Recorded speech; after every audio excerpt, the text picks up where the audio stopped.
यवतमाळ जिल्ह्यात रविवारी अवकाळी पावसाने कहर केला।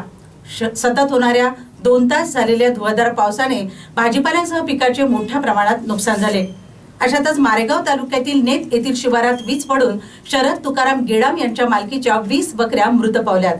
तसेच शरद गेडाम हे स्वतःही जखमी झाले असून त्यांच्यावर मारेगाव येथील ग्रामीण रुग्णालयात उपचार करण्यात आले असून सध्या प्रकृती चांगली असल्याची माहिती डॉक्टरांकडून देण्यात आली आहे। आज दिनांक 18/5/2025 रोजी सायंकाळी ठीक 5 ते 5:30च्या दरम्यान विजेचा कडकडाट होऊन मौजे वरुड शिवारात वीज शेळ्यावर पडून जवळपास 22 शेळ्या दगावलेल्या आहेत आणि शेळ्यांचे मालक भारत तुकाराम गेडाम हे पण किरकोळ स्वरूपात जखमी झालेले आहेत। ते स्वतः औषध उपचार घेण्यासाठी ग्रामीण रुग्णालय मारेगाव येथे आलेले आहेत। मी त्यांची भेट घेऊन विचारपूस केलेली आहे।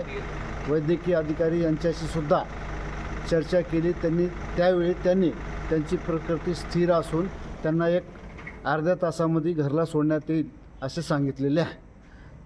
शेळ्या मेल्या मृत झाल्यामुळं त्यांना शासन निर्णयाप्रमाणे जी काही मदत आहे ती देण्याची कार्यवाही आम्ही करणार आहोत। धन्यवाद।